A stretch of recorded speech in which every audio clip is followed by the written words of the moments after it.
السلام عليكم ورحمة الله وبركاته.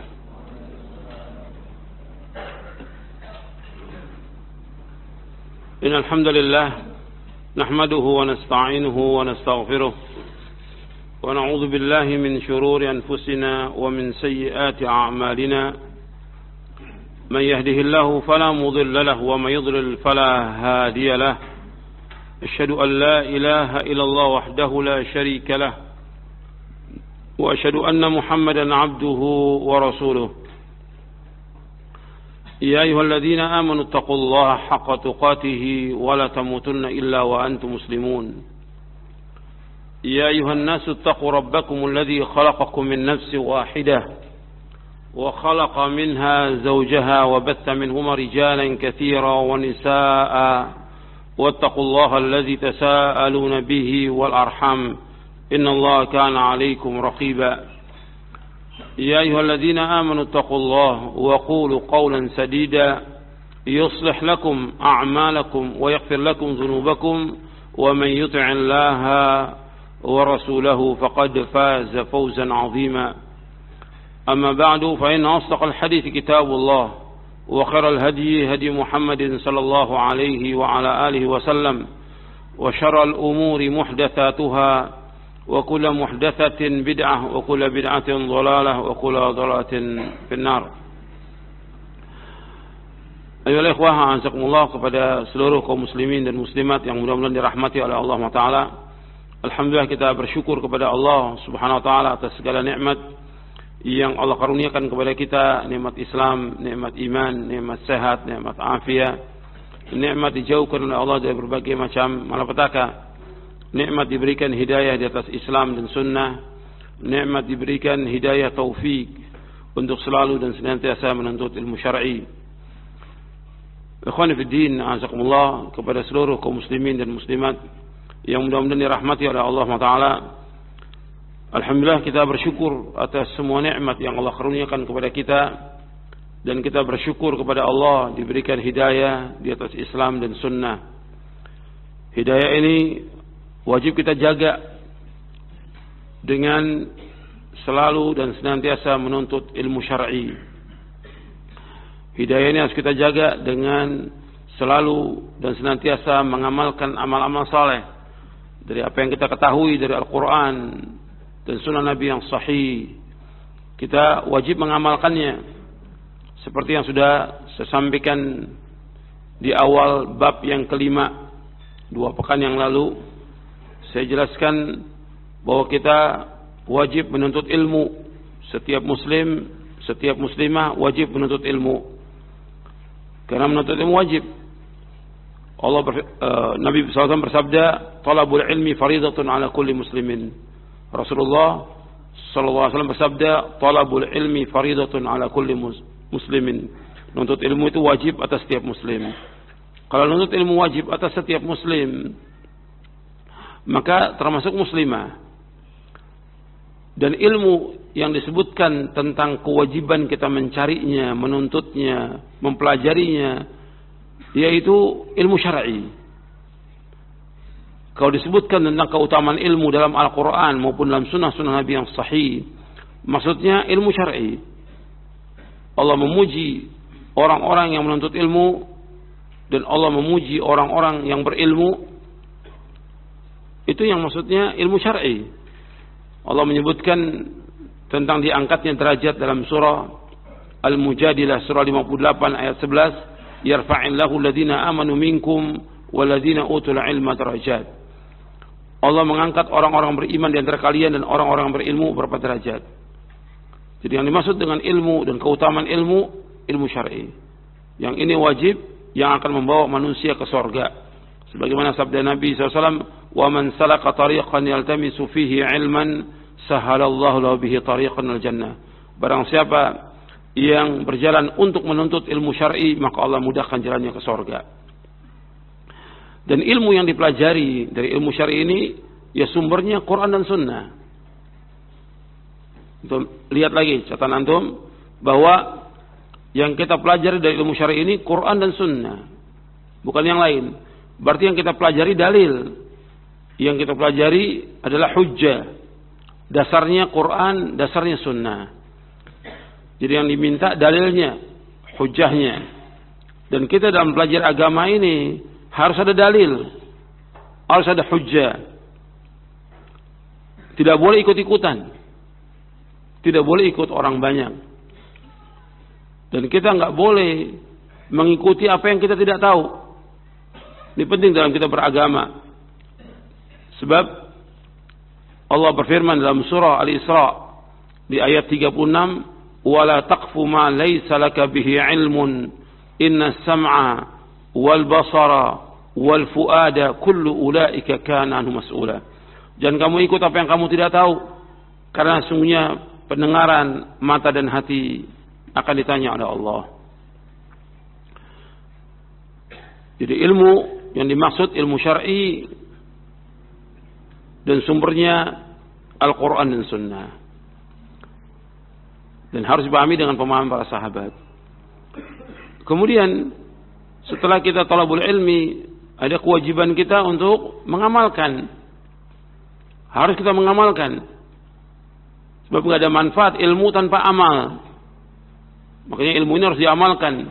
Dari i'tiqad, keyakinan, kemudian juga dari amal-amal soleh, dari akhlak yang mulia, dari muamalah yang baik, dan yang lainnya. Itu harus diamalkan. Sebab tanpa amal nggak ada manfaatnya ilmu. Dan ilmu ini akan ditanya oleh Allah pada hari kiamat, bagaimana dia mengamalkan ilmu itu.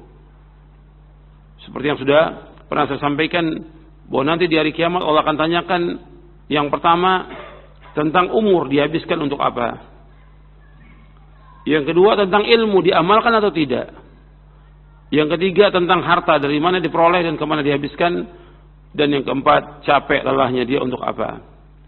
La tazulu qadama 'abdin yawmal qiyamati hatta yus'ala an 'umrihi fima afnah wa 'an ilmihi fima fa'al wa 'an malihi min aina iktasabah wa fima anfaqa wa 'an jismihi fima ablah. Akhrajahu Tirmidzi wa qala hadha haditsun hasanun sahih. Kata Nabi SAW, tidaklah bergeser kedua kaki seorang hamba nanti pada hari kiamat. Melainkan akan ditanya oleh Allah tentang umurnya dihabiskan untuk apa. Yang kedua akan ditanya tentang ilmunya diamalkan atau tidak. Yang ketiga tentang hartanya, dari mana diperoleh dan kemana dihabiskan. Dan yang keempat tentang capeknya, lelahnya, letihnya untuk apa. Dan amal soleh yang kita lakukan. Jadi ilmu ini harus diamalkan. Amal soleh yang kita lakukan ini harus ada syaratnya dua. Yang pertama ikhlas, yang kedua ittiba. Ini yang sudah saya sampaikan di muqaddimah kajian kita 2 pekan yang lalu. Sekarang kita akan lanjutkan masih bab yang kelima.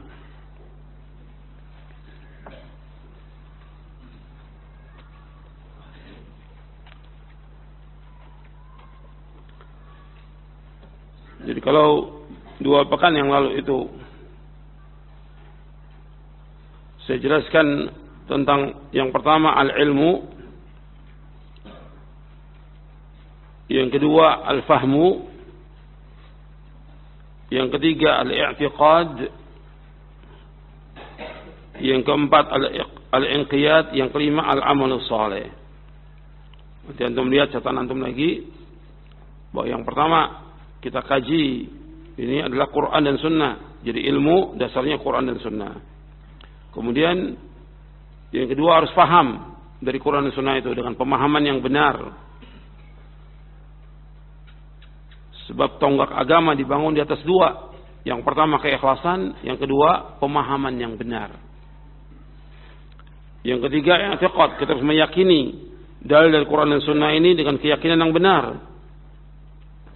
I'tiqad harus kita yakini, seperti banyak keyakinan-keyakinan yang harus kita pahami, yang kita yakini dengan keyakinan yang benar. Kalau enggak, ya bisa sesat. Sebab agama ini merupakan keyakinan yang harus kita yakini. Seperti agama Islam, satu-satunya agama yang hak, agama yang benar, agama yang dari Allah, harus kita yakini. Dan selain Islam enggak akan diterima oleh Allah Ta'ala. Dalam Islam enggak ada semua agama sama, semua agama enggak ada dalam Islam.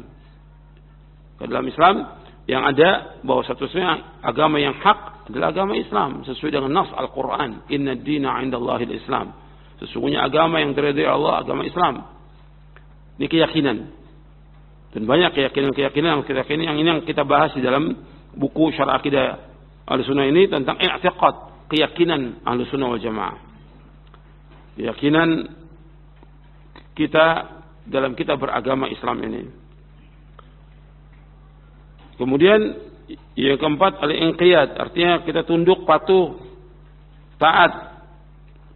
Kalau sudah dalil dari Quran Sunnah, kewajiban kita untuk sami'na wa ata'na, jangan dibantah.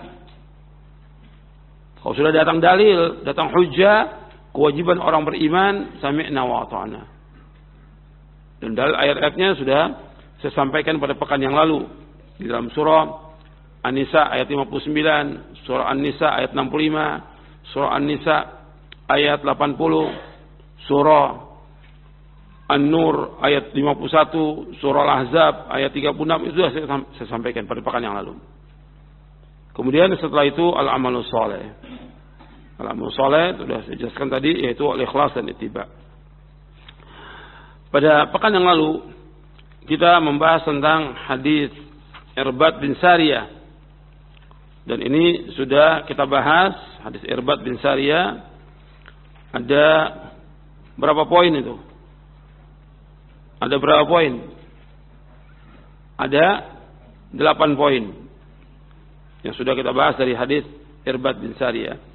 Kemudian kita membahas juga tentang hadis iftiraqul ummah, terpecah belahnya umat ini.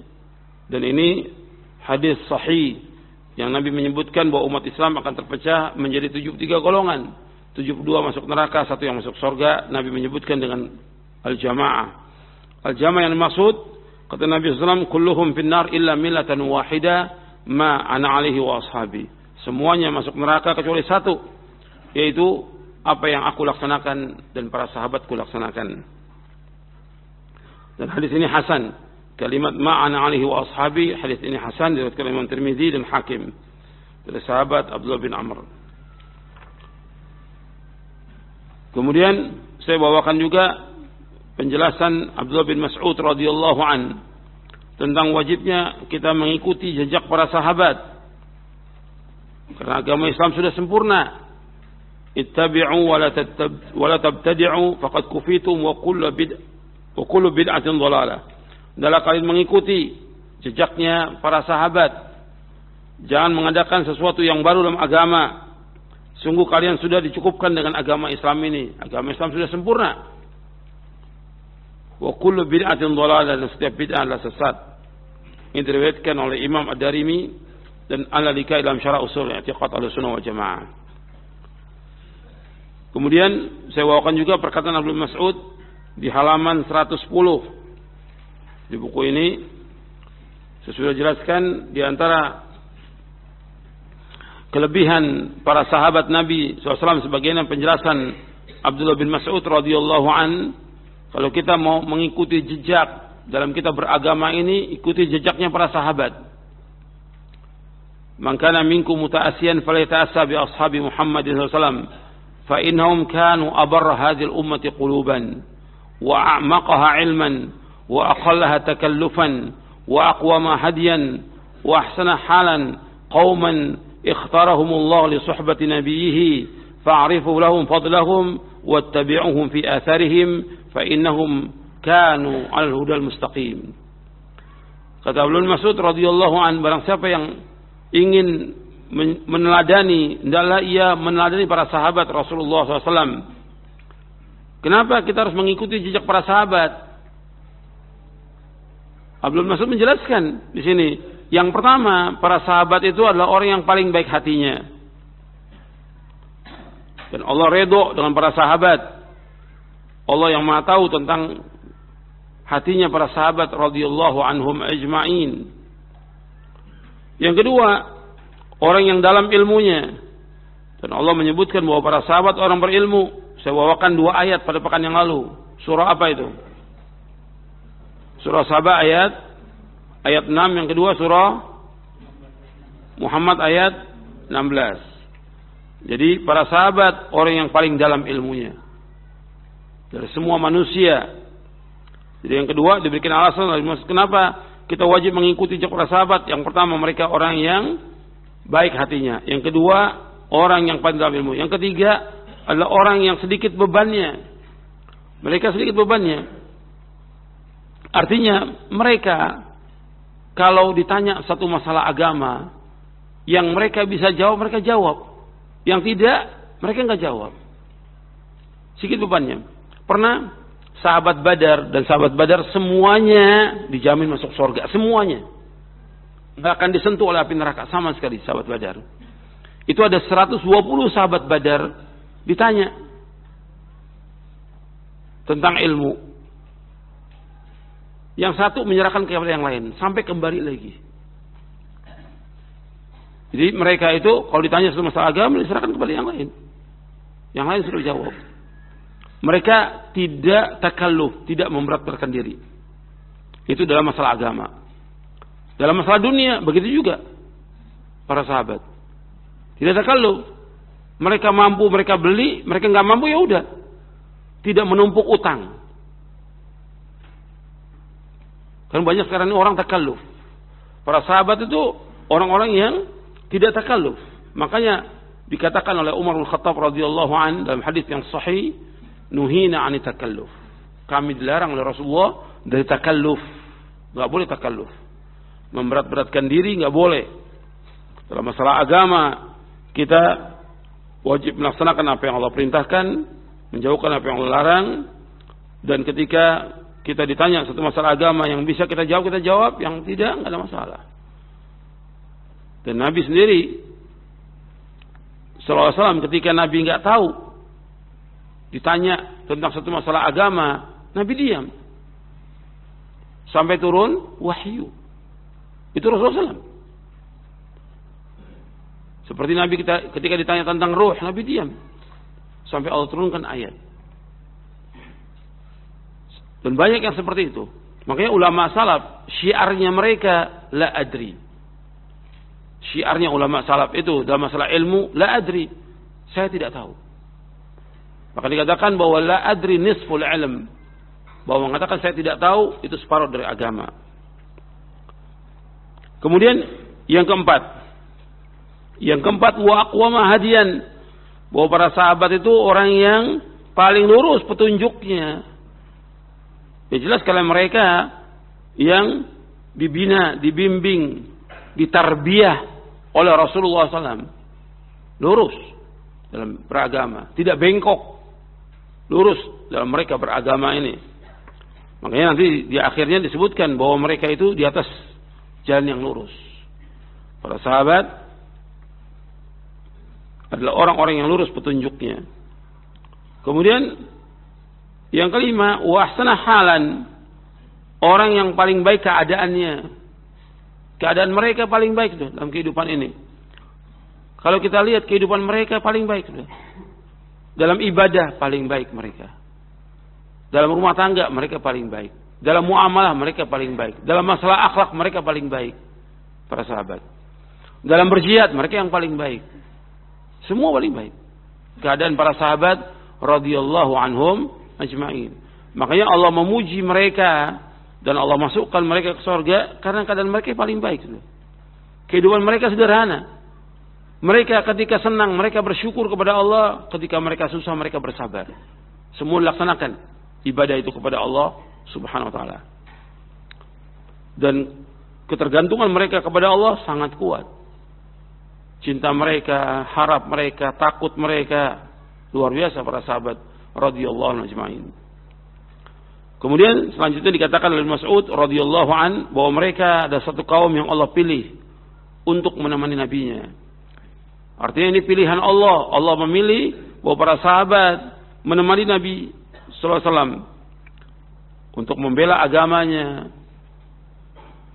untuk menegakkan agamanya, untuk berjihad dan Allah, untuk mendakwakan dakwah tauhid, untuk melaksanakan sunnah-sunnah dan membela sunnah Nabi SAW. Ini para sahabat. Allah pilih mereka merupakan pilihan Allah dan mereka adalah orang-orang yang terbaik. Gak mungkin Allah pilihkan untuk nabinya orang yang paling jelek, gak mungkin. Allah pilihkan untuk nabinya SAW orang yang paling baik di muka bumi ini.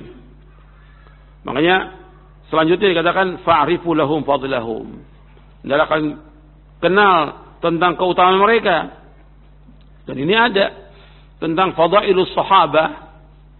Bahkan Imam Ahmad menulis kitab tentang fadailus sahabah, keutamaan para sahabat. Dan dalam kitab Sahih Bukhari, Muslim atau yang lainnya, itu ada tentang manaqib. Manaqib itu artinya tentang keutamaan para sahabat. Manaqibnya Abu Bakar, manaqibnya Umar, manaqibnya Utsman, manaqibnya Ali dan yang lainnya. Disebutkan keutamaan mereka. Radhiyallahu anhum ajma'in. Dan ikutilah wattabi'uhum fi atharihim, ikutilah jejak mereka. Fa innahum kanu 'alal hudal mustaqim. Kenapa kita wajib mengikuti jejak mereka? Karena mereka berada di atas jalan yang lurus. Ini yang wajib kita ikuti. Karena setiap hari kita minta kepada Allah, ihdinas siratal mustaqim. Siratal ladzina an'amta 'alaihim ghairil maghdubi 'alaihim waladdallin. Ya Allah, tunjukilah kami ke jalan yang lurus, jalannya orang-orang yang Kau beri nikmat mereka, bukannya jalan orang-orang yang Kau murkai dan bukan pula jalan orang yang sesat. Jalannya mereka adalah jalan yang lurus, maka kita wajib mengikuti jejak mereka. Kita lanjutkan. Berkata Imam Al-Auza'i rahimahullah. Imam Al-Auza'i ini imam dari Ahlus Syam, dari Syam. Seorang imam dari Imam Ahlus Sunnah yang wafat tahun 157 Hijriah. Beliau mengatakan, "Isbir nafsaka 'ala sunnah, waqif haitsu waqafa al-qaum, wa qul bima qalu." وَكُفَّ عَمَّا كُفُّ عَنْ وَاسْلُكْ سَبِيلَ سَلَفِكَ الصَّالِحِ فَإِنَّهُ يَسَعُكَ مَا وَسِعَهُمْ. Bersabarlah dirimu di atas sunnah, tetaplah tegak sebagaimana para sahabat tegak di atasnya. Katakanlah sebagaimana yang mereka katakan, tahanlah dirimu dari apa-apa yang mereka menahan diri darinya, dan ikutilah jalan salafus saleh, karena akan mencukupi kamu apa saja yang mencukupi mereka. Yang diriwayatkan oleh Imam Al-Lalikai dalam Syarah Ushul I'tiqad Ahlussunnah wal Jamaah. Di sini Imam Al-Ghazali mengatakan, "Isbir nafsaka 'ala sunnah." Sabarlah kamu di atas sunnah. Kemudian tegaklah sebagaimana mereka tegak. Wa qul bima qalu. Ucapkan sebagaimana mereka mengucapkan. Wa kuffa 'amma kufwan. Tahanlah dirimu dari apa yang mereka menahan diri darinya. Wa kuffa 'amma kafwan. Wasluk salafika saleh. Di sini yang jadi syahid, ikutilah jejak salafus saleh. Jadi tabi'in dan tabi'ut tabi'in menyuruh kita mengikuti jejak salafus saleh. Yang dimaksud dengan salafus saleh, para sahabat radhiyallahu anhum.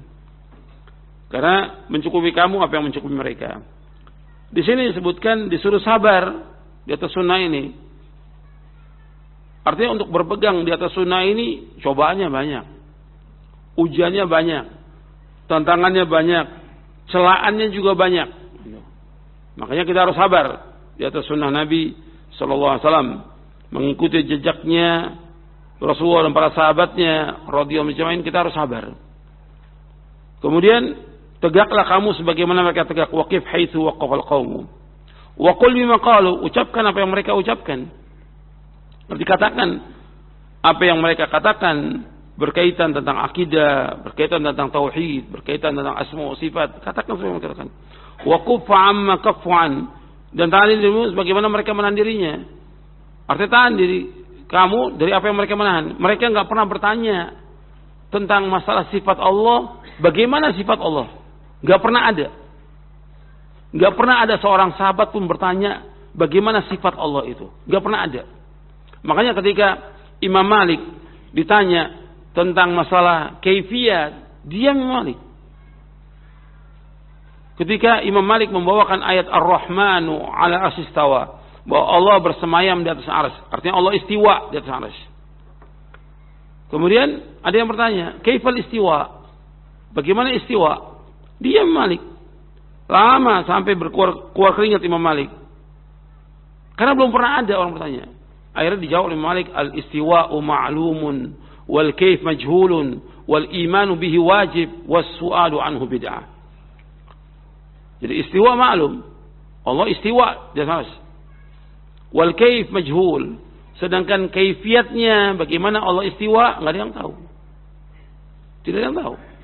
Karena Allah tidak memberitahu. Dan Nabi SAW juga nggak memberitahu. Kemudian wal imanu bi wajib, mengimaninya tentang Allah istiwa di atas arsy itu wajib. Was-su'alu anhu bid'ah. Dan menanyakan tentang masalah itu adalah bid'ah.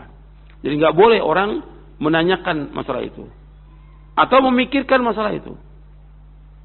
Sudah Allah menyebutkan dalam Al-Quran dalam 7 ayat Ar-Rahman al-arsy istawa. Allah istiwa, wajib kita imani. Nggak boleh tanya bagaimana istiwa Allah. Nggak boleh mengatakan kalau gitu Allah butuh tempat. Allah tidak butuh tempat.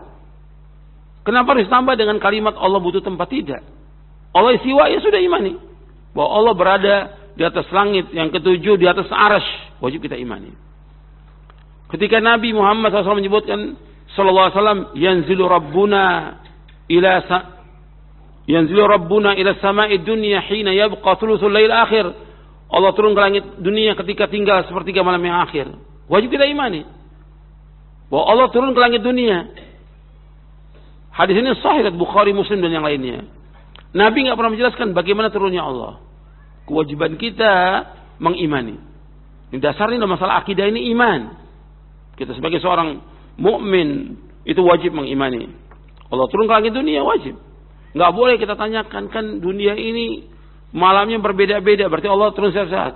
Itu kan ra'yu. Ini kita berbicara tentang Allah Rabbul Alamin yang menciptakan seluruh makhluk, yang menciptakan langit, bumi dan semuanya, arsy Allah ciptakan semuanya. Bahwa kita wajib mengimani itu. Jangan kita gunakan akal kita untuk bagaimana ya Allah turun ke langit dunia. Nggak boleh. Imani sudah. Nabi menyebutkan, nggak boleh menanyakan juga tentang kaifiatnya, nggak boleh mentakwil bahwa yang turun rahmat Allah, tidak boleh. Jadi wakuffa amma kaffuan, tahan dirimu sebagaimana mereka menahan. Sahabat, kalau antum lihat orang mereka ini ada orang-orang Badui, ada orang Muhajirin, ada Ansor, ada orang-orang yang baru masuk Islam. Ketika Nabi berbicara tentang masalah ini, nggak ada satu pun yang bertanya. Tidak ada. Karena apa? Karena Nabi membina mereka di atas iman. Iman. Jadi setiap datang dalil, imani. Taslim, tunduk. Tidak menanyakan, tidak memikirkan. Makanya berbicara tentang nama dan sifat Allah ini kewajiban kita untuk menerima. Tidak boleh kita menggunakan akal kita kok begini. Nggak boleh. Makanya dalam hadis Nabi bersabda, tafakkaru fi khalqillah wa la tafakkaru fillah. Fikirkan tentang makhluk Allah, jangan sekali-kali memikirkan tentang Allah SWT. Nggak boleh memikirkan tentang Allah dan memikirkan tentang sifatnya. Yang wajib kita pikirkan tentang makhluknya. Jadi ini tahan diri kita dari apa yang mereka menahan. Kalau mereka nggak berbicara, kita diam. Terutama berkaitan dengan asma wa sifat. Kemudian ikuti jejak salafus saleh, karena cukup sudah apa yang mencukupi mereka. Jadi dalam kita beragama ini sudah cukup mengikuti mereka, karena mereka sudah laksanakan semua perintah Allah dan Rasulnya dan menjauhkan larangannya. Kalau kita mau lihat cara yang terbaik dalam beragama, ya cara mereka, maka mereka dijamin dengan surga. Radhiyallahu anhum ajma'in. Kemudian juga kata Imam Al-Auza'i rahimahullah, "Alaika bi athari man salaf wa in rafadaka an-nasu wa iyyaka wa ara' ar-rijal wa in zakhrafu laka bil qaul." Hendaklah kalian mengikuti jejak salafus saleh meskipun manusia menolak. Wa iyyaka wa ara' ar-rijal, dan jauhkan dari kamu dari pendapat orang yang menyalahi salafus saleh. Meskipun ia wa in zakhrafu laka bil qaul, meskipun ia hiasi pendapatnya dengan perkataan yang indah. Ini diriwayatkan oleh Imam Al-Ajurri dalam kitabnya Syariah, Ibnu Abdul Bar dalam kitabnya Jami' Bainul Fadli, Az-Zahabi dalam kitabnya Sirr Alamin Nubala. Dan riwayat ini, asar ini sahih. Artinya disuruh kita mengikuti jejak salafus saleh. Ini wajib ini. Makanya dalil-dalil yang sudah saya bawakan dari awal dan hadis Nabi dan juga asar menunjukkan tentang wajibnya kita mengikuti cara beragamanya para sahabat. Ingat itu. Kita wajib mengikuti cara beragamanya para sahabat. Karena yang memerintahkan yang pertama Allah SWT dalam Al-Quran. Yang kedua Nabi SAW dalam hadis yang banyak. Yang ketiga yaitu asar dari para sahabat sendiri dan juga para tabi'in dan tabi'ut tabi'in yang menjelaskan tentang wajibnya kita mengikuti jejak salafus saleh. Wa in rafadakan nas, meskipun orang menolak. Mesti dakwah ini ada orang yang menolak, enggak mungkin semua terima.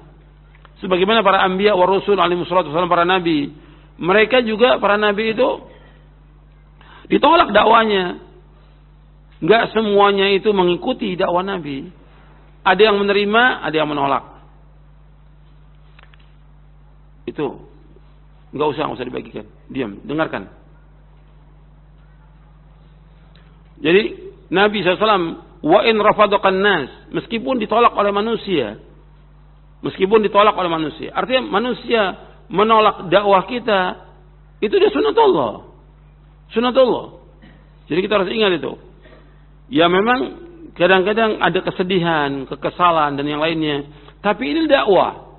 Ada orang terima dakwah ini, ada orang yang menolak dakwah ini. Bahkan ada orang yang iftira, mengadakan dusta atas nama dakwah ini. Berbohong atas nama dakwah ini. Dan juga yang lainnya. Makanya kita disuruh sabar. Disuruh sabar.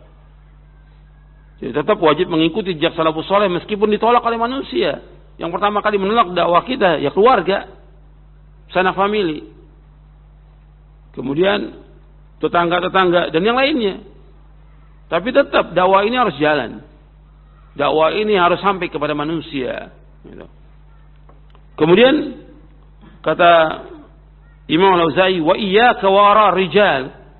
Jangan jauhkan kamu dari pendapat-pendapat yang menyalahi salafus saleh. Yang menyalahi pendapat salafus saleh. Wa in zakhrabu laka bil qaul. Meskipun mereka hiasi perkataannya dengan perkataan yang indah. Banyak orang-orang tokoh-tokoh yang memang menyimpang dari shiratal mustaqim.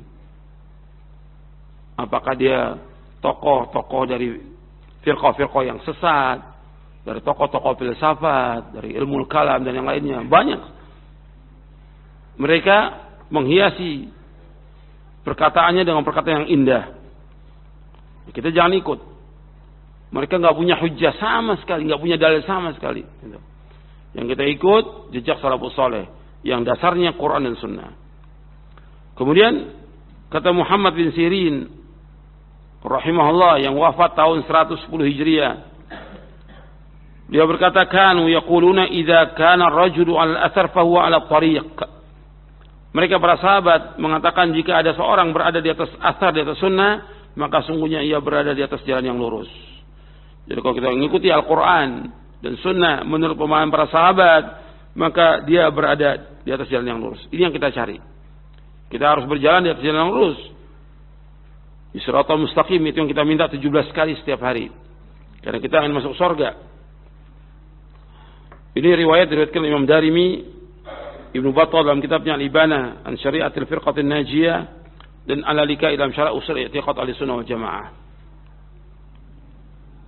Kemudian Imam Ahmad rahimahullah yang wafat tahun 241 Hijriah, beliau berkata, usul sunnah indana at-tamassuku bima kana alaihi ashabu Rasulullah sallam wal iqtida'u bihim wa tarkul bid'ah wa kullu bid'atin fahiya dhalalatun. Kata Imam Ahmad bin Hanbal rahimahullah, beliau muridnya Imam Syafi'i rahimahullah. Imam Ahmad ini punya kitab Musnad Imam Ahmad. Musnad Imam Ahmad. Dan dia juga punya beberapa kitab yang lain. Begitu juga anaknya Abdullah bin Imam Ahmad punya kitab namanya As-Sunnah. Kata Imam Ahmad bin Hanbal rahimahullah, usul sunnah indana, prinsip al-sunnah di sisi kami adalah berpegang dengan apa yang dilaksanakan oleh para sahabat. Jadi prinsip sunnah dalam beragama itu, jadi prinsip sunnah dalam kita beragama itu harus berpegang dengan apa yang dilaksanakan oleh para sahabat Rasulullah SAW. Wal iqtida'u bihim, dan mengikuti jejak mereka. Wa tarkul bid'ah, dan meninggalkan perbuatan bid'ah. Wa tarkul bid'ah wa kullu bid'atin fa dhalalah. Setiap bid'ah sesat. Antum lihat di sini, ini diriwayatkan oleh Imam Al-Albani dalam Syarah Ushul I'tiqad Sunnah wal Jamaah. Dari hadis Nabi SAW yang sudah kita bahas, antum lihat di halaman 106. Nabi SAW bersabda, wa iyyakum wa muhdatsatil umur fa inna kulla muhdatsatin bid'ah wa kulla bid'atin dhalalah. Rasulullah SAW bersabda, jauhkan dari kamu dari setiap perkara-perkara yang berbau agama, karena setiap perkara yang berbau agama adalah bid'ah dan setiap bid'ah sesat. Nabi mengatakan demikian. Ya Rasulullah SAW. Kemudian dipahami oleh para sahabat. Para sahabat juga mengatakan demikian. Contohnya Ibnu Mas'ud mengatakan, wa kullu bid'atin dhalalah. Di halaman 108. Setiap bid'ah itu sesat. Ibnu Mas'ud mengatakan demikian. Ibnu Umar juga mengatakan demikian. Wa kullu bid'atin dhalalah. Dan banyak para sahabat mengatakan demikian. Artinya Rasulullah menjelaskan setiap bid'ah sesat dipahami oleh sahabat, semua bid'ah sesat. Enggak ada bid'ah yang hasanah. Kemudian dipahami oleh tabi'in, demikian juga bahwa semua bid'ah sesat. Tabi'in memang demikian. Begitu juga dikatakan oleh Imam Ahmad bin Hanbal rahimahullah bahwa wa kullu bid'atin fa dhalalah.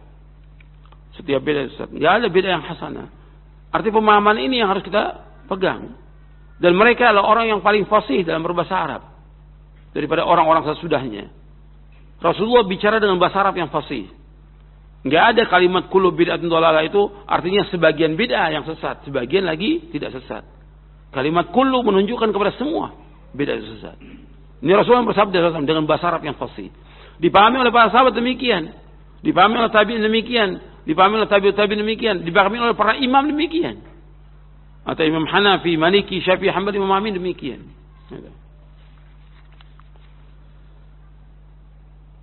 Kemudian jadi dari uraian di atas dapat dikatakan bahwa ahlu sunnah meyakini kemaksuman dan keselamatan hanya ada pada manhaj salaf. Artinya kita wajib mengikuti manhaj ini. Cara beragamanya para sahabat kita wajib ikuti. Bahwa seluruh manhaj yang tidak berlandaskan kepada Quran dan Sunnah menurut pemahaman salafus saleh adalah menyimpang dari siratal mustaqim. Penyimpangan itu sesuai dengan kadar jauhnya mereka dari manhaj salaf. Kebenaran yang ada pada mereka juga sesuai dengan kadar kedekatan mereka dengan manhaj salaf. Sekiranya para pengikut manhaj yang menyimpang itu mengikuti pedoman manhaj mereka, niscaya mereka tidak akan dapat mewujudkan hakikat penghambaan diri kepada Allah sebagaimana mestinya selama mereka jauh dari manhaj salaf. Sekiranya mereka berhasil meraih tampuk kekuasaan tidak berdasarkan pada manhaj yang lurus ini, maka janganlah terpedaya dengan hasil yang mereka peroleh itu.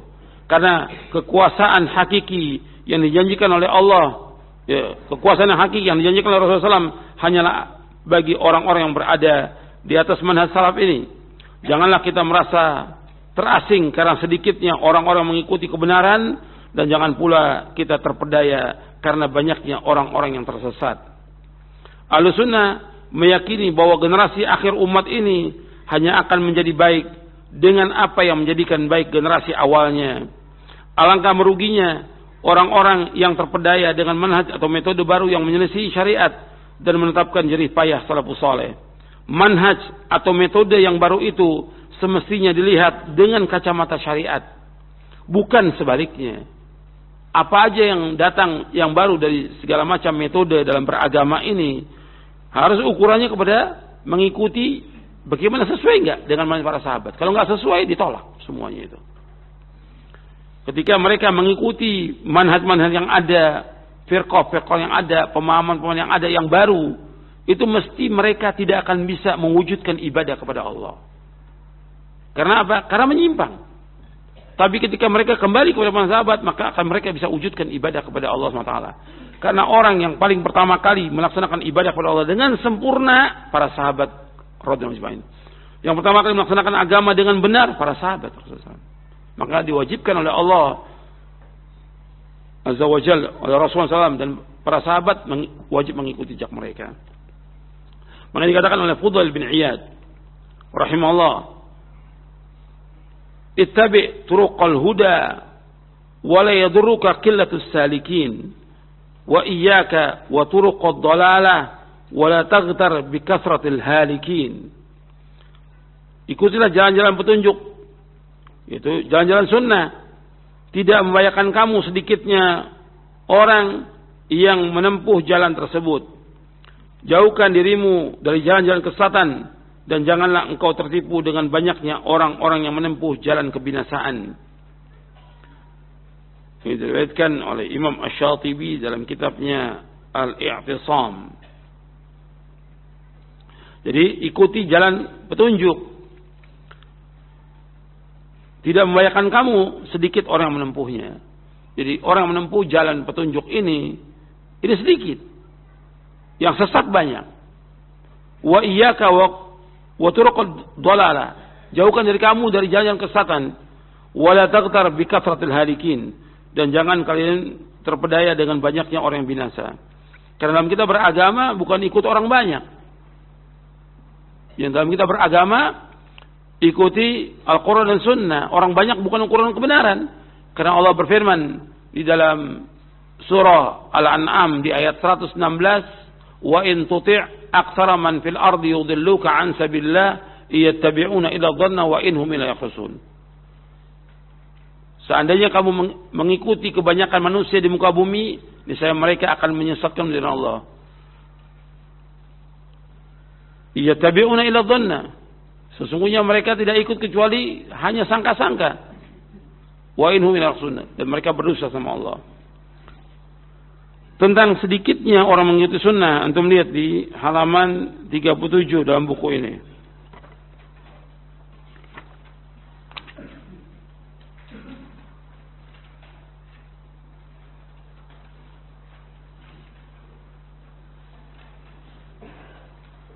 Saya mulai dari halaman 37 sampai halaman 39. Ya.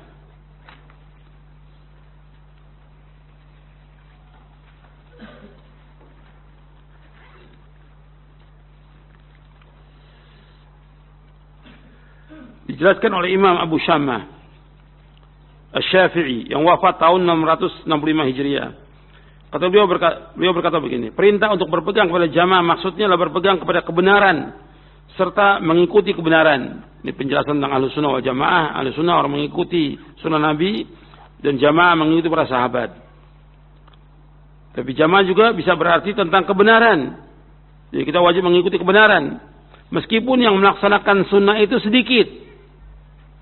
Yang melaksanakan sedikit. Dan yang menyalahinya banyak. Karena kebenaran itu apa yang dilaksanakan oleh jamaah yang pertama. Yaitu yang dilaksanakan oleh Rasulullah SAW dan para sahabatnya radhiyallahu anhum majma'in, tanpa melihat kepada orang-orang yang menyimpang melakukan kebatilan sudah mereka. Jadi ukuran kita mengikuti para sahabat. Ya, meskipun sedikit yang melaksanakan itu. Jadi enggak lihat ke banyak orang yang sesat. Kan sekarang ini orang ukurannya banyaknya manusia. Orang berpaham dengan akidah ini dari Maroko sampai Maroke, bukan ukuran. Orang semua mengikuti akidah Mu'tazilah dari Maroko sampai Maroke. Akidah Asy'ariyah semua. Itu enggak jadi ukuran. Yang kita ikut bagaimana mereka melaksanakan sunnah Nabi SAW. Mengikuti akidahnya benar atau tidak. Bukan orang banyak. Orang banyak bukan ukuran kebenaran dalam kita beragama. Ayatnya saya bawakan tadi. Dan Allah juga menyebutkan dalam Al-Quran bahwa manusia ini, yang kebanyakan manusia semuanya ini, semua fasik. Allah yang mengatakan demikian. Manusia secara umum bodoh, nggak ngerti agama. Jadi orang banyak bukan ukuran kebenaran. Allah mengatakan wa inna katsiran minan nasi lafasiqun. Sesungguhnya kebanyakan manusia itu fasik, kata Allah.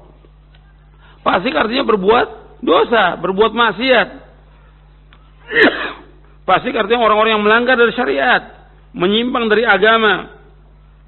Dalam surah Al-Maidah ayat 49, wa inna katsiran minan nasi lafasiqun. Sesungguhnya kebanyakan manusia lah orang-orang yang fasik. Kemudian dikatakan oleh Abdullah bin Mas'ud, masih halaman 38. Kalau Ibnu Mas'ud radhiyallahu an, al-jama'atu ma wafaqal haq wa in kunta wahdak. Jamaah itu yang mengikuti kebenaran walaupun engkau sendiri. Jamaah itu yang sesuai dengan kebenaran meskipun engkau sendiri. Jadi bukan banyaknya manusia. Ini dalam kitab Al-Ba'id ala Inkar al-Bid'ah wal Hawadith, dan juga dalam kitab Syarah Ushul I'tiqad Ahlussunnah wal Jamaah. Jadi Ahlussunnah wal Jamaah adalah orang yang mempunyai sifat dan karakter mengikuti sunnah Nabi SAW dan menjauhi perkara-perkara yang baru dan bid'ah dalam agama. Kalau dari Maroko sampai Maroke semuanya melakukan bid'ah, kita ikut atau tidak? Nggak boleh kita ikut. Bukan ukuran banyaknya manusia. Yang kita ikutlah dalil, hujjah dari Quran dan Sunnah. Jadi Ahlussunnah wal Jamaah orang yang mempunyai sifat dan karakter mengikuti sunnah Nabi SAW dan menjauhi perkara-perkara yang baru dan bid'ah dalam agama. Itu yang dikatakan Ahlussunnah wal Jamaah. Karena mereka adalah orang-orang yang ittiba', mengikuti kepada sunnah Rasulullah dan mengikuti asar jejak salaful ummah. Maka mereka juga disebut dengan ahlul hadis, ahlul asar, ahlul ittiba'. Di samping itu mereka juga dikatakan sebagai at-ta'ifah al-mansurah, golongan yang mendapatkan pertolongan Allah, al-firqatun najiyah, golongan yang selamat, ghuraba, orang-orang asing. Rasulullah bersabda tentang at-ta'ifah al-mansurah, Rasulullah SAW bersabda, la tazalu min ummati ummatun qa'imatun bi amrillah, la yadurru man khadalahum wala man khalafahum hatta ya'tiyahum amrullah wa hum ala dhalik. Senantiasa ada segolongan dari umatku yang selalu menegakkan perintah Allah. Senantiasa tidak akan mencelaki mereka orang-orang yang tidak menolong mereka dan orang-orang menyelisih mereka sampai datang perintah Allah, dan mereka tetap di atas yang demikian itu. Artinya tetap akan ada golongan yang selamat ini. Artinya golongan mengikuti Quran wa Sunnah fahmi salaf ini akan tetap ada. At-Taifah al-Mansurah. Terus sampai hari kiamat tetap akan ada golongan ini. Golongan ini golongan yang diselamatkan oleh Allah Subhanahu wa taala, golongan yang ditolong oleh Allah Subhanahu wa taala. Tidak akan membahayakan mereka orang yang tidak menolong mereka, tidak akan membahayakan mereka orang-orang yang menyalahi mereka. Jadi At-Taifah Al-Mansurah. Bahkan golongan inilah yang akan memerangi Yahudi. Enggak ada yang bisa memerangi Yahudi kecuali orang-orang yang mengikuti Quran wa Sunnah ala manhajis salaf. Perhatikan itu. Tidak akan bisa memerangi Yahudi kecuali orang-orang yang mengikuti Quran dan Sunnah ala manhajis salaf. Saya bawakan hujahnya.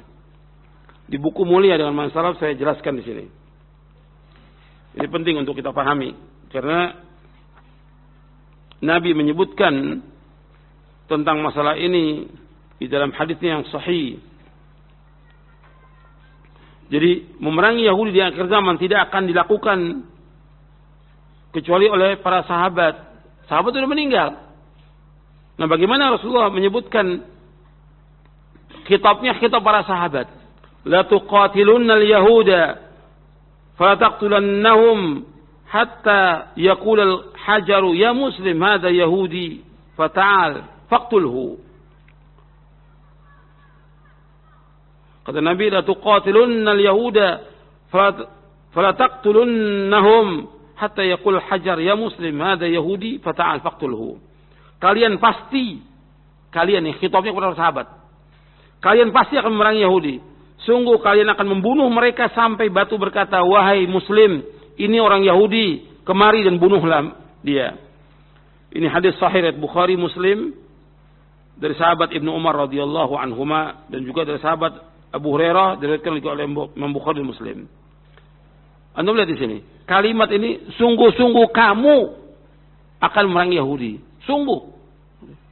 Kata Al-Hafidz penjelasan tentang hadis ini, perhatikan. Kata Al-Hafidz Ibnu Hajar Asqalani dalam kitabnya Fathul Bari di juz yang ke-6.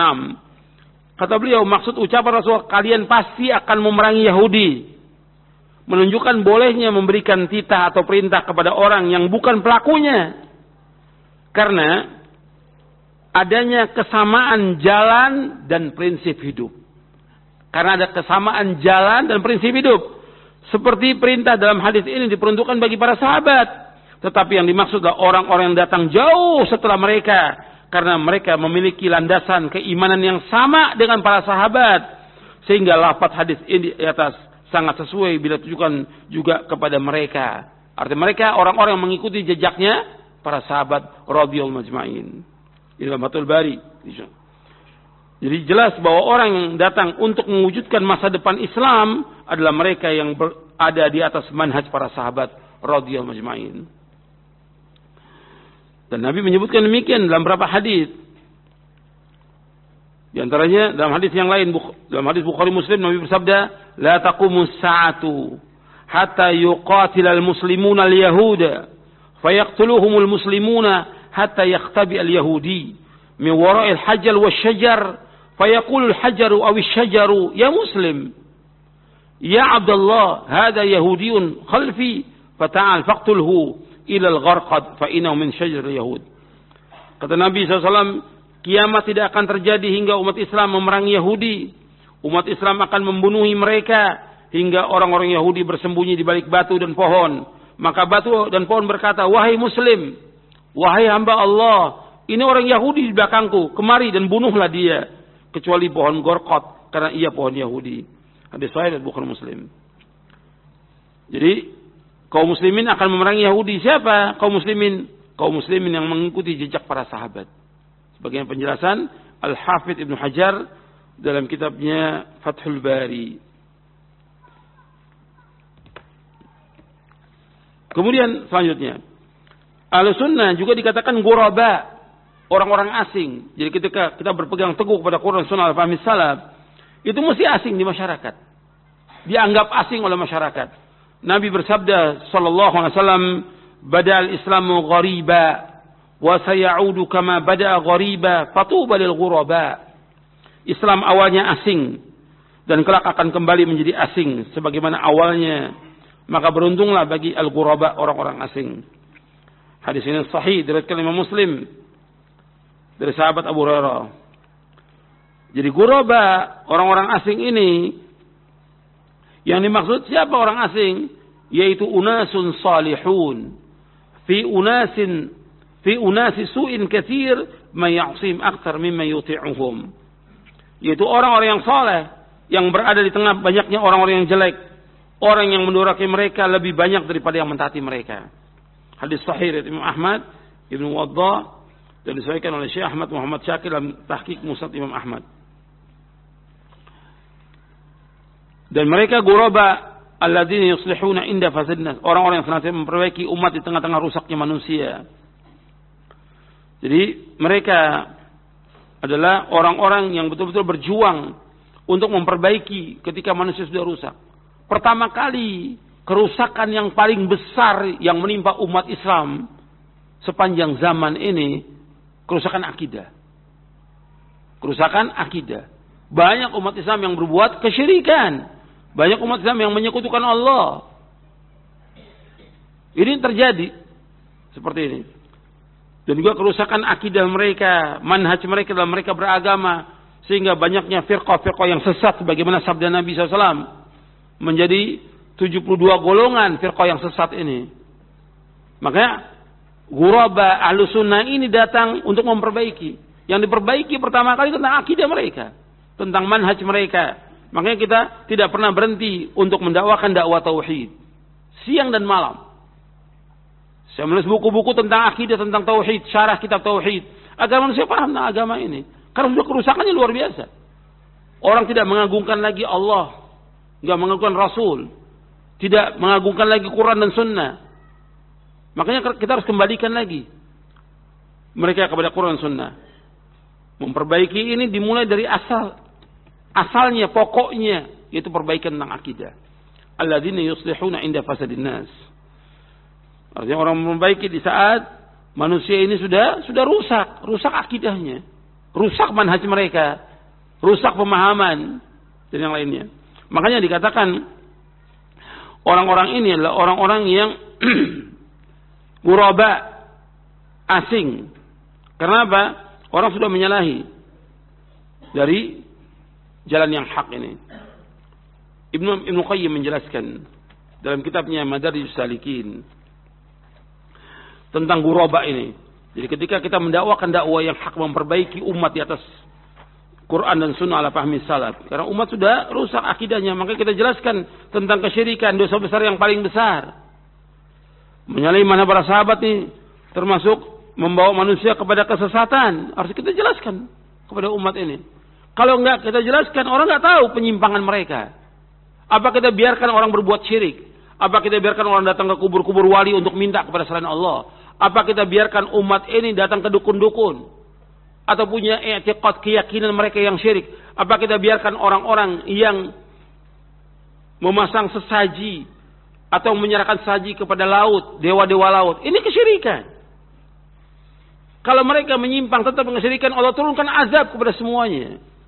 Makanya dakwah ini harus terus menjelaskan kepada umat tentang tauhid agar umat beribadah hanya kepada Allah dan tidak boleh berbuat syirik.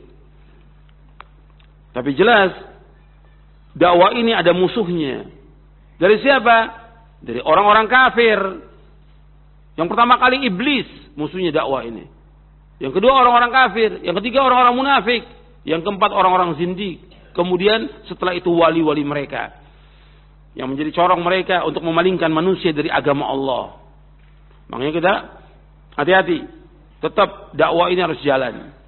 Makanya kita akan diasingkan di masyarakat, nggak ada masalah. Kata Imam Ibnu Qayyim, ini hiburan buat kita penjelasan Ibnu Qayyim ini tentang ghuraba dalam kitabnya Madarijus Salikin, dan saya bawakan terjemahannya dalam kitab Syarah Aqidah dalam Mulia dalam Masalaf tentang orang-orang yang asing. Saya jelaskan di dalam Mulia dengan Manhaj Salaf tentang ghuraba. Kata Imam Ibnu Qayyim begini, saya bacakan lafadznya supaya jelas. Fa idza arada al-mu'minu alladhi qad razaqahu Allah basiratan fi dinihi wa fiqhan fi sunnati rasulih sallallahu alaihi wasallam wa fahman fi kitabihi wa arahu man nasu fihi min al-ahwa'i wal bid'i wad dalalat wa tanakubuhu man as-siratil mustaqim alladhi kana alaihi rasulullah wa ashabuhu fa idza arada an yasluka hadha as-sirata falyuwattin nafsahu ala qadhil juhali wa ahli al-bid' fihi wa ta'nihim alaihi wa izra'ihim bihi wa tanfirin nasi anhu wa tahdhirihim minhu kama kana salafu minal kuffari yaf'aluna ma matwihi wa imamihi. Perhatikan, saya terjemahkan. Apabila seorang mukmin yang Allah telah berikan kepadanya rezeki basirah, ilmu dalam agamanya, pemahaman artinya dia tafaqquh fid din, faqih tentang sunnah Rasulullah, memahami tentang sunnah Rasulullah, wa fahman fi kitab, dan faham tentang Al-Quran. Jadi diberikan oleh Allah basirah, ilmu dalam agama. Diberikan pemahaman tentang sunnah Rasulullah. Diberikan pemahaman tentang kitabullah. Dan dia melihat apa yang dilakukan oleh manusia. Apa yang dilakukan manusia? Yaitu mengikuti hawa nafsu. Mengikuti bid'ah-bid'ah. Mengikuti kesesatan-kesesatan. Dan juga mereka menyimpang dari siratal mustaqim. Menyimpang dari siratal mustaqim. Menyimpang dari jalan yang telah ditempuh oleh Rasulullah SAW dan para sahabatnya. Apabila seorang mukmin, perhatikan ini, apabila seorang mukmin ingin menempuh jalan yang lurus ini, mengikuti Quran wa sunnah ala fahmi salaf, kata Ibnu Qayyim rahimahullah, falyuwattin nafsahu ala qadhil juhal. Hendaklah dia mempersiapkan dirinya untuk dicela oleh manusia. Perhatikan itu. Ketika kita berjalan di atas siratal mustaqim, jalan Quran dan sunnah fahmi salaf, maka hendaklah dia mempersiapkan dirinya untuk apa? Untuk dicela oleh orang-orang yang bodoh, dicela oleh ahlul bid'ah, kemudian dicela mereka, wa ta'nim fi wa izraim, dan juga pelecehan-pelecehan dilakukan oleh mereka untuk melecehkan agama ini, untuk melecehkan Quran dan Sunnah ini, untuk menghina Quran dan Sunnah ini dan orang-orang mengikutinya. Siap, kita harus siap untuk menghadapi mereka. Wa tanfirin nas anhu, dan mereka berusaha bagaimana menjauhkan manusia dari kita. Menjauhkan manusia dari Quran Sunnah. Dengan apa? Dengan celaan. Mereka kasih label-label yang sebagaimana label-label yang telah diberikan kepada Rasulullah SAW oleh orang-orang kafir. Wa tahdhiruhum minhu, dan mereka berusaha bagaimana menjauhkan manusia dari jalan ini dan memperingatkan manusia agar berhati-hati dengan orang-orang mengikuti Quran Sunnah fahmi salaf ini. Sebagaimana salafuhum, pendahulu mereka dan orang-orang kafir, mereka melakukan kepada orang yang mereka ikuti, itu Rasulullah SAW dan imamnya. Dikasih label apa Rasulullah? Gila, majnun. Allah abadikan nama Al-Quran. Dikasih label apa Rasulullah? Dikasih gelaran-gelaran yang jelek. Apa? Syair, tukang sihir, orang gila, memecah belah umat, mencela agama nenek moyang. Mencela agama nenek moyang. Ketika kita mengikuti Al-Quran Sunnah Fahmi Salaf, sama kita diberikan gitu. Celaannya apa? Gila, Wahabi, sesat, dan masih banyak lagi. Lakop-lakop gelaran yang diberikan. Makanya, fa'imma inda'ahum ila dhalik, wa qada fima hum alaih, fahunalik taqumu qiyamatuhum, wa yabghuna lahul ghawail, wa yansibuna lahul habail, wa yajlibuna alaihi bi khairi kabirihim wa rijlihi. Apabila kita mengajak mereka kepada yang demikian dan mereka terus akan mencela kita, maka tegak kiamatnya mereka. Marah mereka bagaimana berusaha melakukan apa aja yang mereka lakukan, cara-cara makar dan segala macam mereka usahakan. Itu maksudnya yabghuna lahul ghawail wa yasibuna lahul habail. Mereka usaha dengan berbagai macam cara apapun untuk mencegah dakwah ini. Dengan apa aja? Dengan buku, dengan ceramah mereka, dengan cara makar, dengan fitnah, dengan kebohongan, apa aja gunakan. Dan mereka mengerahkan semua tentara mereka untuk menghadang dakwah ini. Kata Ibnu Qayyim. Fahuwa gharibun fi dinihi li fasadi adyanihim.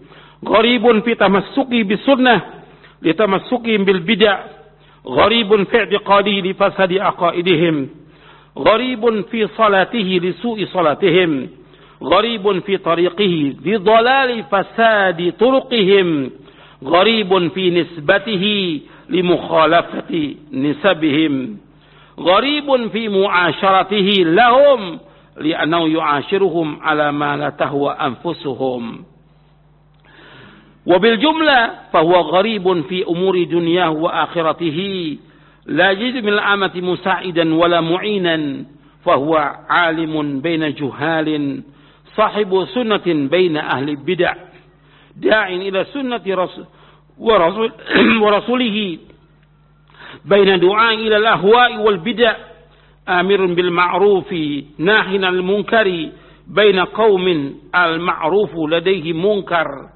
wal munkar ma'rufun intaha. Kata Ibnu Qayyim rahimahullah, mereka yang berpegang teguh pada Quran dan Sunnah ala fahmi salaf, mereka asing dalam agamanya karena rusaknya agama mereka. Asing dalam keteguhan mereka berpegang kepada sunnah karena mereka teguh dalam berpegang kepada bid'ah. Asing dalam akidahnya karena rusaknya akidah mereka. Asing dalam sholatnya karena rusaknya sholat mereka. Asing dalam jalannya karena sesat dan rusaknya jalan mereka. Asing dalam nisbat mereka kepada Quran dan Sunnah fahmi salaf. Dikatakan salafi, nisbat yang benar, nisbat yang mulia kepada generasi yang terbaik. Mereka asing. Karena apa? Menyalahi nisbat mereka. Karena nisbat mereka kepada siapa? Kepada tokoh-tokoh mereka. Kepada pemahaman-pemahaman yang sesat. Gharibun fi mu'asyaratihi lahum. Dan juga asing dalam bermuamalah dengan mereka. Karena muamalah dengan mereka itu enggak disukai oleh hawa nafsu mereka. Kata kita muamalah jelas. Yang sunnah kita katakan sunnah, yang bid'ah kita katakan bid'ah. Enggak bisa kita ikuti hawa nafsu mereka. Enggak bisa kita bergabung dalam acara-acara yang syirik dan bid'ah, enggak bisa. Makanya dikatakan asing dalam muamalah dengan mereka. Kesimpulannya wabil jumlah, kesimpulannya mereka gharib dalam semua urusan dunia dan agamanya. Dan engkau tidak akan dapati dari orang-orang awam yang mau nolong mereka, membantu mereka, enggak mau. Kita susah, ditolak, didemo oleh orang banyak, diusir, enggak ada yang nolong orang awam. Enggak ada. La yajidu min al-amati musa'idan wa mu'inin fa huwa 'alimun baina juhal. Mereka adalah orang-orang alim di antara orang-orang bodoh. Mereka adalah orang-orang yang mengikuti sunnah di antara orang-orang yang mengikuti bid'ah. Mereka adalah orang-orang yang mengajak kepada Allah Rasulnya di antara da'i-da'i yang mengajak manusia kepada hawa nafsu dan bid'ah. Dia selalu menyuruh yang ma'ruf dan dia selalu menyuruh yang mencegah yang mungkar, menyuruh yang ma'ruf, mencegah yang mungkar. Di tengah-tengah kaum muslimin yang ma'ruf itu dianggap oleh mereka mungkar dan mungkar dianggap ma'ruf. Intaha. Ini penjelasan Muqayyim dalam kitabnya Madarijus Salikin di juz yang ketiga. Di halaman 207-209 cetakan Darul Hadis Al-Qahirah. Ini konsekuensi dari kita mengikuti Quran dan Sunnah ala fahmi salaf. Dan kemudian kalau orang mengikuti Quran Sunnah, kita mestinya terima kasih. Mestinya orang-orang yang beriman, mestinya kaum muslimin terima kasih ada orang-orang yang mengajak manusia kepada kebenaran ini. Makanya Imam Syafi'i mengatakan begini, antum lihat di halaman 41. Imam Syafi'i rahimahullah mengatakan yang wafat tahun 204 Hijriah, beliau berkata begini, apabila aku melihat seorang ahli hadis seolah-olah aku melihat seorang dari sahabat Nabi SAW, mudah-mudahan Allah memberikan ganjaran yang terbaik kepada mereka. Mereka telah menjaga pokok-pokok agama untuk kita dan wajib kita berterima kasih atas usaha mereka. Arti ahli hadis maksudnya ahli sunnah. Ahli hadis yang dimaksud oleh Imam Syafi'i adalah ahli sunnah. Karena di antara nama-nama ahli sunnah yaitu ahli hadis. Antum lihat nanti di halaman 38 di antara nama-nama ahli sunnah wal jamaah yaitu ahli hadis, ahli athar, ahli ittiba, at-taifah al-mansura, al-firqatun najiyah, ghuraba.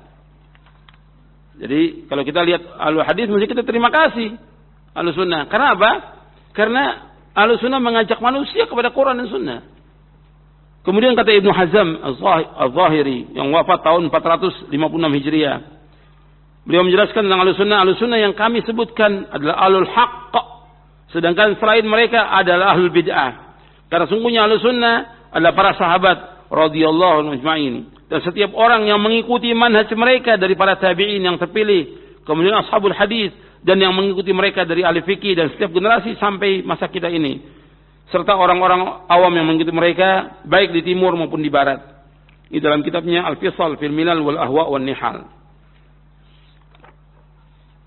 Sekarang kita baca penjelasan Syekhul Islam. Kita melihat di halaman 113. Setelah kita baca tadi penjelasan Fudail bin Iyad, kemudian perkataan Syekhul Islam Ibn Taimiyah rahimahullah yang wafat tahun 728 Hijriah.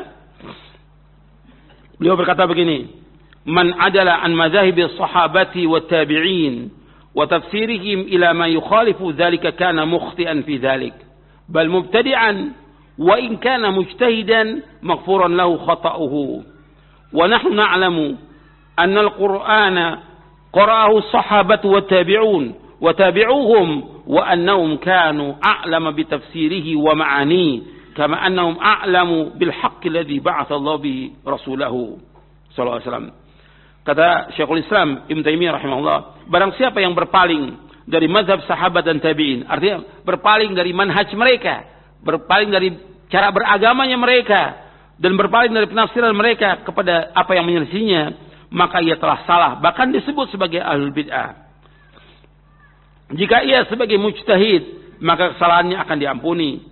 Kita mengetahui bahwa Al-Quran telah dibaca oleh para sahabat, tabi'in dan yang mengikuti mereka, dan sungguh mereka lebih mengetahui tentang penafsiran Al-Quran dan makna-maknanya, sebagaimana mereka lebih mengetahui tentang kebenaran yang dengannya Allah mengutus Rasulnya SAW.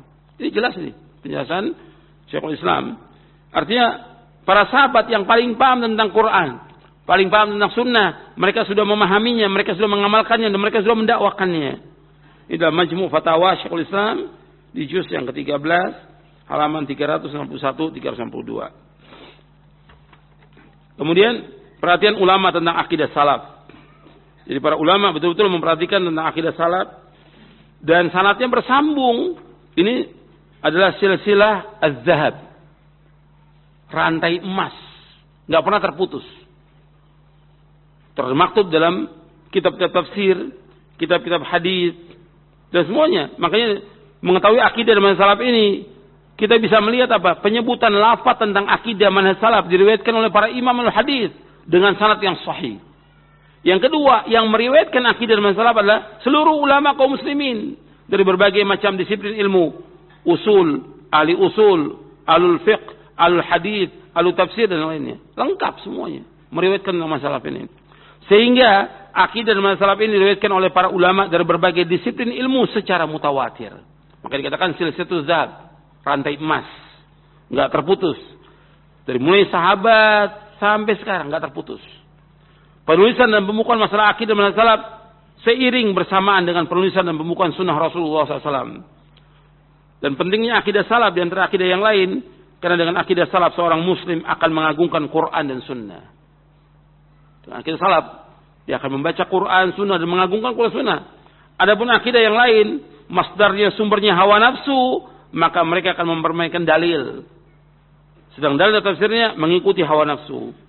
Yang kedua, pentingnya akidah salaf, bahwa dengan akidah salaf akan mengikat seorang muslim dengan generasi pertama, yaitu para sahabat radhiyallahu anhum, yang mereka itu adalah sebaik-baik manusia dan sebaik-baik umat. Yang ketiga, bahwa dengan akidah salaf kaum muslimin dan dai-dainya akan bersatu sehingga dapat mencapai kemuliaan serta menjadi sebaik-baik umat. Hal ini karena akidah salaf berdasarkan Quran Sunnah menurut pemahaman para sahabat. Adapun akidah selain akidah salaf, maka dengannya tidak akan tercapai persatuan, bahkan yang akan terjadilah perpecahan dan kehancuran. Imam Malik rahimahullah berkata, "Lan yusliha akhirah hadil ummah illa ma aslaha awwalaha." Generasi dari umat ini tidak akan dapat diperbaiki melainkan dengan apa yang telah membuat baik generasi pertama sahabat. Anda perhatikan ini. Di sini kata Imam Malik, "Lan yusliha akhirah hadil ummah illa ma aslaha awwalaha." Generasi akhir dari umat ini tidak akan dapat diperbaiki melainkan dengan apa yang telah membuat baik generasi para sahabat. Apa maksudnya? Siapa yang bisa jawab? Umat ini, generasi yang akhir nggak akan baik kecuali yang membuat baik generasi yang pertama apa?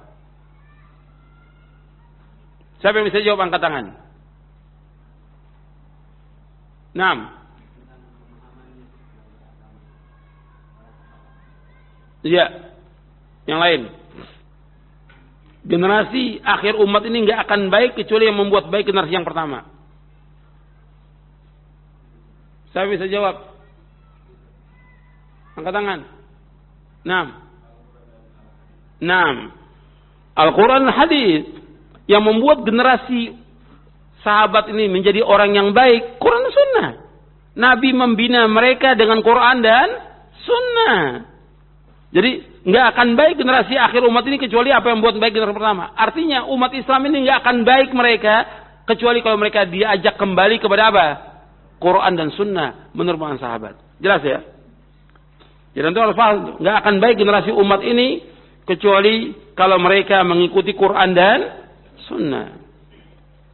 Itu dijelaskan oleh para ulama. Kalau mereka jauh dari Quran Sunnah nggak akan baik generasi ini. Kan yang diusahakan oleh orang-orang kafir, oleh orang-orang zindik, oleh orang-orang munafik, bagaimana umat Islam meninggalkan Quran dan Sunnah. Itu yang mereka upayakan sekarang ini. Yang keempat, akidah salaf jelas, mudah, jauh dari ta'wil, ta'til dan tasbih. Oleh karena itu dengan kemudahan ini setiap muslim akan mengagungkan Allah dan akan merasa tenang dengan qada dan qadar. Nanti tentang ta'wil, ta'til dan tasbih akan dibahas. Untuk bisa lihat di buku ini di halaman ada penjelasannya. Di halaman 220 sampai 223. Di halaman 163 akan melihat nanti penjelasannya di footnote 220 sampai 223 di halaman 163. Kemudian yang kelima, akidah salaf adalah akidah yang selamat. Karena salafus saleh lebih selamat, lebih tahu dan lebih bijaksana. Dengan akidah salaf ini akan membawa kepada keselamatan dunia akhirat. Oleh karena itu berpegang pada akidah salaf hukumnya wajib. Ya, sampai sini dulu kajian kita, mudah-mudahan bermanfaat.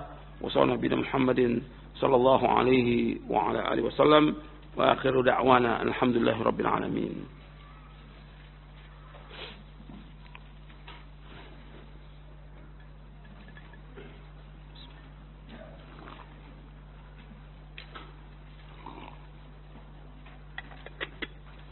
Pertanyaannya usahakan yang berkaitan dengan materi.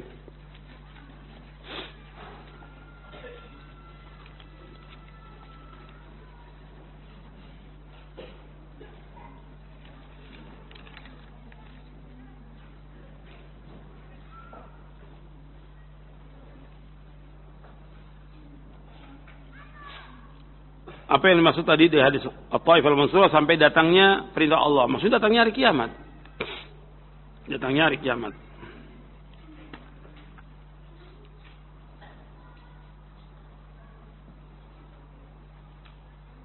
Apa maksud hadis itu tidak membahayakan orang-orang yang menyalahi sunnah? Padahal kalau kita lihat kita zalimi. Maksudnya nggak akan membahayakan kita mereka menyalahi sunnah. Meskipun kita zalimi tapi nggak membahayakan tentang akidah manhaj kita, nggak akan bahaya. Sama kita berpegang teguh pada Quran Sunnah fahmi salaf. Meskipun orang mencela, menghina, memfitnah, kita zalimi, sama kita berpegang nggak membahayakan kita. Maksudnya itu. Artinya tetap teguh di atas siratal mustaqim. Gitu. Kecuali kalau kita nggak kuat dengan siksaan manusia seperti Allah sebut dalam Al-Quran, kita anggap seperti siksaan Allah. Ya bisa sesat orang. Kan banyak orang-orang yang nggak tahan dengan cobaan ujian itu sehingga apa? Coba ujian ini sebentar, nggak lama. Paling setahun, 2 tahun, 5 tahun, 10 tahun, sebentar nggak lama. Seperti Imam Ahmad dicoba, Rasul dicoba waktu di Mekah selama 13 tahun. Kemudian hijrah, saat itu sudah kesenangan yang dapati. Cobaan pasti ada dalam dakwah. Sebagaimana juga para anbiya wa rasul. Ada yang coba sampai 10 tahun, ada yang sampai 20 tahun dalam dakwanya. Tapi sesudahnya, insya Allah Allah akan berikan kemenangan. Pasti. Nggak mungkin agama ini akan terus dilecehkan. Nggak mungkin. Nggak mungkin. Kita wajib meyakini bahwa Allah pasti akan menolong agama yang pasti. Karena Allah berjanji dalam Al-Quran. In tansurullah yansurkum wa yuthabbit aqdamakum. Jika kalian menolong agama Allah, Allah pasti akan tolong kalian. Pasti. Cuma perlu waktu. Dan Allah juga berfirman, wa kana haqqan 'alaina nasrul mu'minin, dan wajib atas kami kata Allah menolong kaum mukminin. Allah juga berfirman, inna lanansuru rusulana walladzina amanu fil hayati dunya wa yauma yaqumul ashhad. Sungguhnya kami akan menolong orang beriman dalam kehidupan dunia dan nanti di akhirat. Pasti akan ditolong. Dan Allah berjanji demikian. Meskipun orang berusaha bagaimana memadamkan cahaya Allah, Allah pasti menyempurnakan cahaya agamanya ini. Nas Al-Quran mengatakan demikian. Yuriduna yutfi'u nurallahi bi afwahihim wallahu mutimmu nurihi walau karihal kafirun. Mereka berusaha bagaimana memadamkan cahaya agama Allah. Allah akan tetap menyempurnakan hal ini. Tetap akan disempurnakan. Meskipun orang-orang kafir enggak suka. Apakah dengan orang yang mengikuti Quran Sunnah ini disebut dengan Wahabi? Apa Wahabi itu? Mesti ditanya kepada orang yang nanya ini. Apa Wahabi itu? Jadi Wahabi itu digelarkan atau disematkan kepada orang-orang yang berpegang teguh pada Quran dan Sunnah. Mereka sebutkan dengan istilah Wahabi. Sebenarnya enggak pas kalau dikatakan mereka maunya tajdid yang tokoh yang membawa pertama kali. Artinya memperbarui, memperbaiki kerusakan agama ini. Ini terjadi pada setiap abad. Mesti setiap abad kata Nabi SAW ada orang yang memperbaiki agamanya. Bukan menjawab yang baru, bukan memperbaiki agamanya. Di zaman abad pertama ada Umar bin Abdul Aziz. Di abad kedua banyak. Ada Imam Syafi'i, ada Imam Ahmad, ada yang lainnya. Ada Bukhari dan segala macam. Di abad ketiga ada lagi yang lain. Abad keempat ada. Abad kelima, keenam Syekhul Islam Taimiyah.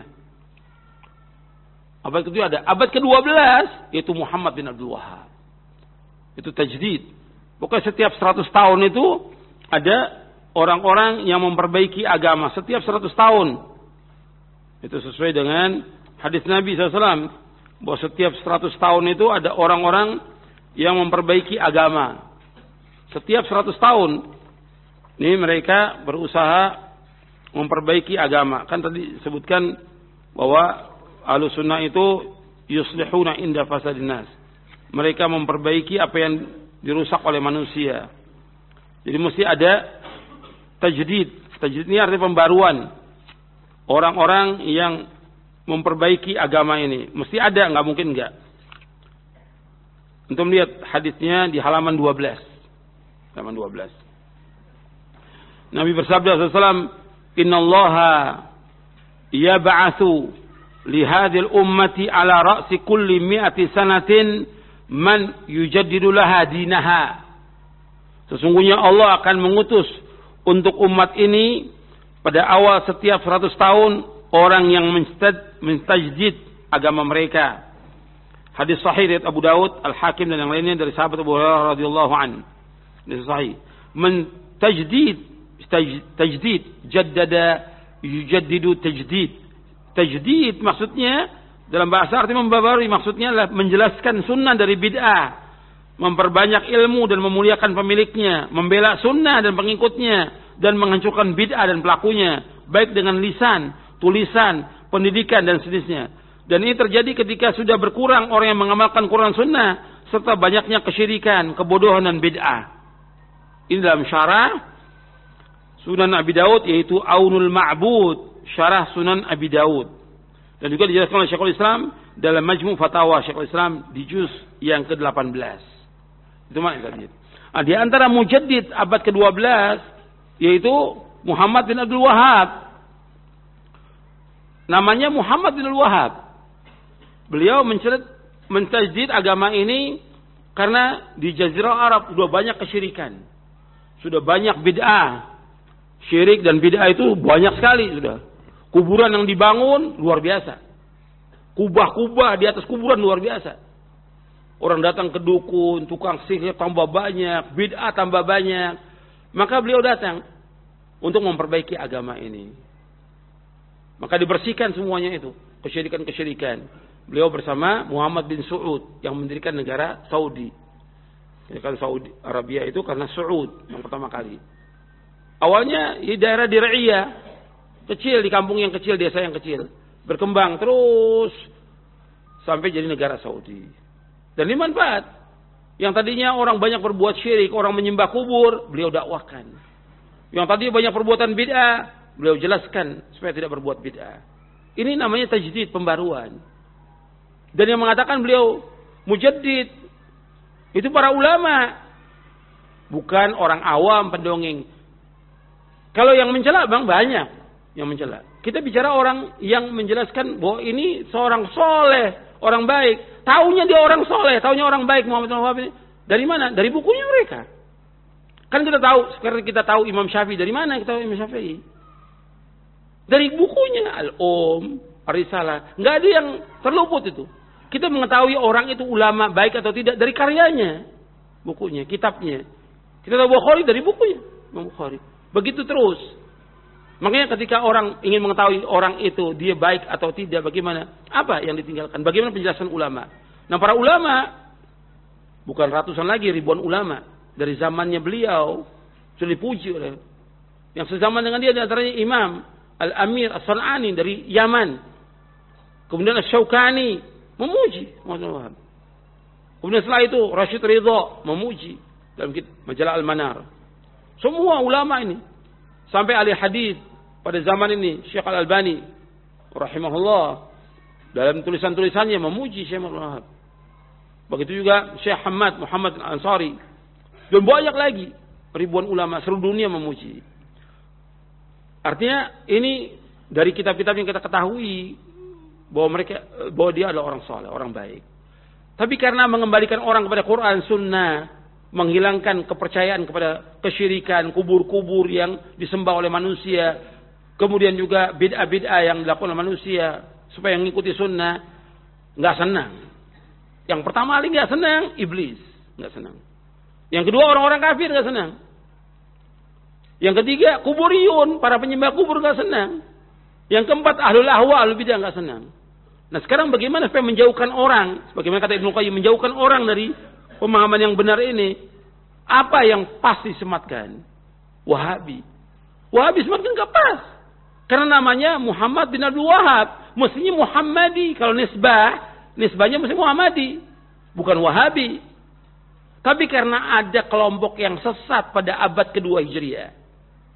Ada kelompok sesat namanya Abdul Wahhab bin Abdurrahman bin Rustum.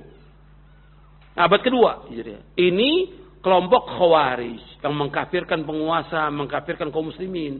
Dan dia punya daulah. Di mana tempatnya dia? Di Maroko dan Aljazair. Ini Abdul Wahhab bin Abdurrahman bin Rustum. Para ulama sudah mentahdir orang ini. Dengan apa? Istilah Wahabi. Abad kedua. Syekh Muhammad bin Abdul Wahab abad berapa? Abad 12. Beda 10 abad. Nah, ini pas nih disematkan ini untuk menjauhkan manusia, disebutkan Wahabi. Muslim Muhammadi, nggak pas dengan katakan Wahabi. Jadi Wahabi itu pas untuk yang tadi betul, yaitu Abdul Wahab bin Abdurrahman bin Rustum Ibadi. Ibadi itu satu firqah sekte dari Khawarij, Ibadiyah. Abad kedua disesatkan oleh para ulama. Nah, sekarang dipakailah untuk menjauhkan manusia dari agama yang hak ini, diistilahkan dengan Wahabi. Kalau mau, ini sudah disematkan. Dari mulai Syekh Muhammad bin Abdul Wahab mendakwakan dakwah tauhid, dakwah sunnah, ini sudah disematkan oleh apa? Oleh para penjajah. Penjajah Inggris, Perancis dan yang lainnya menyematkan ini. Ini hati-hati Wahabi. Ditulis buku-buku. Di antara yang menolak dakwah ini ya saudaranya Syekh Sulaiman bin Abdul Wahab. Ini musuh benar dengan, dan wajar dalam dakwah itu ada yang memusuhi dari keluarga, wajar. Nabi Muhammad SAW dimusuhi oleh siapa? Pamannya siapa? Yang pertama yang Allah abadikan dalam Al-Quran masuk neraka siapa? Abu Lahab. Terus Nabi dakwah, terus Abu Lahab mengiringi dengan istrinya. Jangan ikuti dakwah ini. Nah, sekarang kalau Syekh Muhammad ada saudaranya Sulaiman itu memusuhi sampai menulis buku tentang sesatnya. Enggak ada masalah dalam dakwah. Enggak bisa dijadikan panutan orang sesat orang ini. Sulaiman ini menyimpang dari pemahaman yang hak ini. Enggak bisa dijadikan dalil. Atau ulama-ulama yang lain yang sesat juga, tokoh-tokoh al-bidah yang mengatakan Syekh Muhammad ini bukan mujaddid, sesat. Ya enggak usah diambil. Orang sesat kok. Yang kita ambil bagaimana beliau ini menjelaskan tentang akidah yang benar, mengikuti Quran Sunnah pahmi salaf. Dilihat dari bukunya, Ushul Tsalatsa, Kitab Tauhid, Kasyfus Syubuhat, dan yang lainnya. Dari kitab beliau semuanya benar. Sesuai dengan Quran Sunnah. Jadi memang dari orang-orang yang benci kepada Quran Sunnah itu menuduh dengan apa? Wahabi. Seperti sekarang kita mengajak orang pada Quran Sunnah ala fahmi salaf, itu dikatakan oleh mereka Wahabi.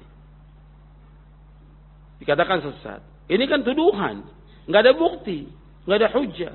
Yang kita bawa dalil dari Quran Sunnah. Sekarang mereka nggak punya hujjah. Kalau kita lihat, kita berusaha mengembalikan orang kepada kebenaran. Sampai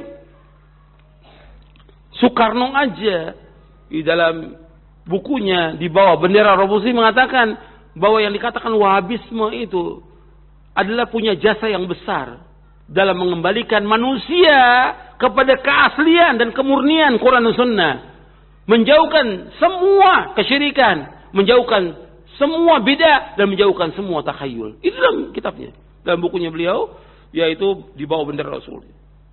Beliau menyatakan bahwa Wahabi punya jasa yang besar terhadap agama ini, mengembalikan manusia kepada kemurnian agama ini, Quran dan Sunnah. Nah, kemudian kita dituduh dengan apa? Dengan Wahabi. Ya, ini nggak benar yang nuduhnya. Gitu. Tuduhan ini apa? Untuk menjauhkan manusia dari Quran dan Sunnah.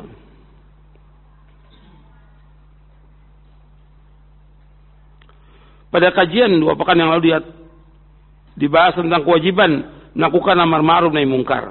Apakah untuk semua muslim? Iya, kalau nahi mungkar semuanya. Amar nahi mungkar. Kan kita bisa melakukan amar nahi mungkar dalam rumah tangga kita. Istri yang salah kita tegur, anak yang berbuat maksiat kita tegur. Kita suruh dia sholat, maka kita biarkan. Enggak bisa kita biarkan, harus suruh. Suruh yang ma'ruf, suruh dia ngaji, suruh baca Quran. Ini kan ma'ruf. Kita katakan enggak boleh kamu maksiat, nggak boleh berbuat kemungkaran, nggak boleh berteman dengan teman yang jelek. Ini nahi mungkar. Semua menurut kemampuannya. Tapi untuk mendakwakan yang hak ini adalah orang-orang yang berilmu. Dakwah dalam artian kita mengajak manusia dalam ceramah, ini harus orang yang berilmu.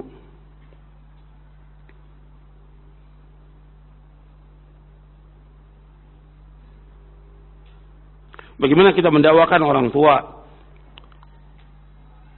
orang tua sudah kita dakwakan tapi masih ini.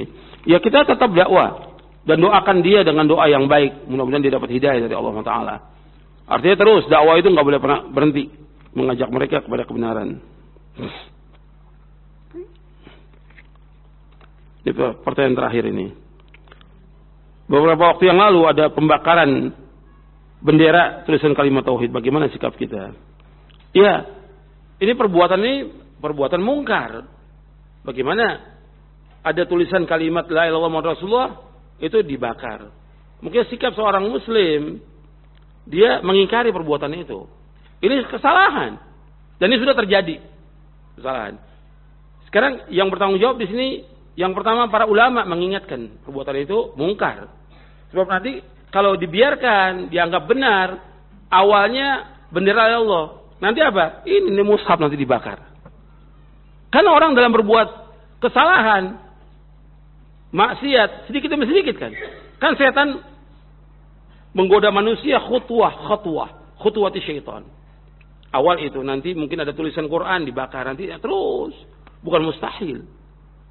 Gitu. Ini perbuatan yang salah, nggak bisa dibela oleh siapapun. Karena itu kesengajaan perbuatan itu. Kita nggak lihat bahwa itu bendera HTI atau yang bukan. Kalau bendera Allah Muhammad Rasulullah nggak boleh dibakar, nggak boleh. Ini kemungkaran. Wajib diingat. Ini sudah terjadi. Yang wajib menjelaskan para ulama. Dan para ulama menjelaskan. MUI juga menjelaskan bahwa perbuatan itu perbuatan yang tidak benar, perbuatan mungkar, nggak punya akhlak, nggak punya moral. Kata MUI itu. MUI mengatakan bahwa ini nggak punya moral, nggak punya akhlak sama sekali. Bendera dibakar. Dan apa manfaatnya? Justru apa? Membuat marah umat Islam. Seberat darah aja iman dalam hati umat Islam nggak setuju dengan perbuatan ini.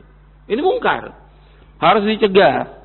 Nah sekarang mereka harus berusaha untuk minta maaf dan juga dari aparat negara harus mengambil tindakan. Kalau nggak akan terus nih. Kan udah kita lihat tuh bagaimana kemarin umat Islam sampai mereka juga demo dan segala macam. Meskipun dalam ajaran Islam nggak ada demo, tapi mereka menuntut, kok dibiarkan kemungkaran yang seperti ini. Maka aparat harus mengambil tindakan. Itu yang pertama. Yang kedua, harus juga dipahamkan kepada umat Islam ini, tidak boleh sampai kita ini ribut. Kan tercabik-cabik nanti persatuan umat Islam. Kita sekarang, kita nggak tahu di belakang ini ada mengadu domba. Bagaimana supaya hancur umat Islam. Yang senang orang-orang kafir. Makanya jangan sampai kita tersulut untuk jadi domba dalam masalah seperti ini. Tapi ini mungkar perbuatan ini. Harus aparat dan majelis ulama mengambil tindakan. Yang ketiga, para dai dari dai Ahlus Sunnah dan juga para ulamanya harus mengajarkan kepada umat yang benar tentang kalimat tauhid ini. Ini pengertian la ilaha illallah Muhammad Rasulullah bagus. Jika sebagai bendera bagus, artinya mereka sudah terjadi seperti itu. Tapi harus berikan paham, bukan hanya lambang-lambang, tapi bagaimana mereka paham tentang kalimat tauhid ini. Karena kalimat tauhid ini kalimat yang pembeda.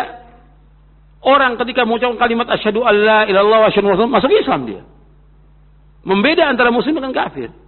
Bahkan kata Ibnu Qayyim dalam muqaddimah kitabnya Zadul Ma'ad fi Hadi Khairil Ibad, beliau menjelaskan bahwa kalimat tauhid, kalimat Allah ini kalimat yang dengannya Allah menciptakan langit dan bumi. Dengan kalimat ini Allah tegakkan jihad. Dengan kalimat ini terbeda antara muslimin dengan kafirin. Dengan kalimat terjadinya kiamat. Dengan kalimat ini terbeda antara orang-orang yang baik, orang-orang yang buruk. Antara ahli sorga dengan ahli neraka. Dengan kalimat ini tegaknya timbangan di hari kiamat. Dengan kalimat ini. Maka harus pahamkan kepada umat Islam. Kalimat ini bukan hanya ucapan. Bukan hanya tulisan lambang. Tapi bagaimana mereka memahami tentang kalimat tauhid. La ilaha illallah Muhammad Rasulullah. Mereka harus pelajari kalimat ini. La ilaha illallah artinya la ma'budu bihaqqin Allah. Enggak ada yang disembah melainkan hanya Allah. Enggak ada yang disembah dengan melainkan Allah. Dia punya dua rukun, nafi dan isbat. Menafikan semua yang disembah selain Allah dan dia harus mengingkari semua yang disembah selain Allah dan diwajibkan menetapkan ibadah kepada Allah. Kemudian makna syahadat Muhammad Rasulullah, itu ringkasnya. Makna syahadat Muhammad Rasulullah artinya kita mengakui beliau diutus oleh Allah. Kita wajib mengimani beliau. Beliau diutus untuk seluruh manusia sebagai rahmat lil alamin. Kita wajib mentaati beliau. Kita wajib menjauhkan apa yang beliau larang. Kita wajib membenarkan apa yang beliau sampaikan. Dan kita wajib beribadah apa yang beliau syariatkan. Ini makna syahadat Muhammad Rasulullah. Ini harus dipahamkan kepada umat. Umat nggak paham. Karena mereka melakukan perbuatan syirik dan bid'ah karena tidak paham dengan kalimat apa? Kalimat tauhid ini. La ilaha illallah Muhammad Rasulullah. Mudah-mudahan yang saya sampaikan bermanfaat untuk saya dan sekalian, dan mudah-mudahan kita diberikan hidayah taufik oleh Allah untuk dapat memahaminya, meyakininya, mengamalkannya, dan juga mendakwahkan kepada keluarga kita. Mudah-mudahan kita ditetapkan, dikokohkan oleh Allah di atas Islam dan Sunnah sampai kita diwafatkan oleh Allah Taala. Wa sallallahu nabiyana Muhammadin sallallahu alaihi wasallam, subhanallahi wa bihamdik, asyhadu an la ilaha illa anta astaghfiruka wa atubu ilaik. Assalamualaikum warahmatullahi wabarakatuh.